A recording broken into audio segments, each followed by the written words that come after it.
చంద్రబాబు నాయుడు గారి పరిపాలనలో విద్యార్థుల పరిస్థితి ఎలా ఉంది మేడం? చాలా క్రిటికల్గా ఉంది మేడం. ఇప్పుడు చంద్రబాబు వచ్చిన కాంచి చాలా విద్యార్థులు చాలా సఫలమవుతున్నారు. ఇప్పుడు జగన్ రావాలని చాలామంది కోరుకుంటున్నారు. అమ్మఒడి పథకం చాలామందికి వచ్చలేదు. ఇళ్లలో చాలా తల్లిదండ్రులు బాధపడుతున్నారు. చదివాలంటే కూడా భయపడుతున్నారు. జగన్ రావాలని విద్యార్థులు కూడా కోరుకుంటున్నారు మేడం. ఫీజు రియంబర్స్మెంట్ అయ్యి ఎలా ఉన్నాయి మేడం? పడుతున్నాయా విద్యార్థులకి? లేదు మేడం, పడుతున్నాం. జగన్ వస్తుంటే ప్రతి నెల సంవత్సరానికి పడుతున్నాయి. ఈ చంద్రబాబు వచ్చిన కాంచి ఏం పడడం లేదు మేడం. మరి పథకాలు అవి ఎలా ఉన్నాయి మేడం చంద్రబాబు నాయుడు గారి పరిపాలనలో? ఏం బాగలేవు మేడం. జగన్ కోసమనే చూస్తున్నారు. జగన్ నుండి కూడా మా విద్యార్థులు కూడా చాలా బాగా చదువుకునేవారు.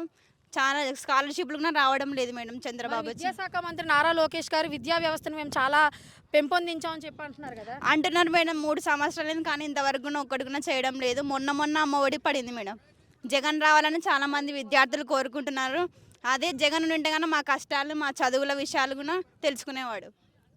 అందుని బట్టి మేము జగన్ రావాలని కోరుకుంటున్నాం మేడం. ఈ చంద్రబాబు నాయుడు గారి పరిపాలనలో మహిళలకి భద్రత ఎలా ఉందని మీరు అనుకుంటున్నారు? ఇప్పుడున్న ప్రజెంట్ సిచ్యువేషన్లో చాలా బాగున్నారు మేడం. ఇప్పుడు దిశ యాప్ అని జగన్ పెట్టినాడు. అది చాలా మందికి వర్కౌట్ అయింది. ఇప్పుడు చంద్రబాబు ఇంతవరకు ఒక్క పథకం కూడా చేయలేదు.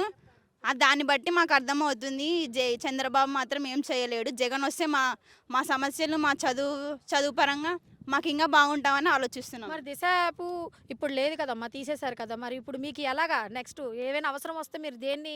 అదే ఇప్పుడు చంద్రబాబుని కోరుకుంటున్నాం. అదే ఇప్పుడు ఏమన్నా మా పరిస్థితులు మా సిచ్యువేషన్లు కూడా ఏం అర్థం చేసుకోవడం లేదు.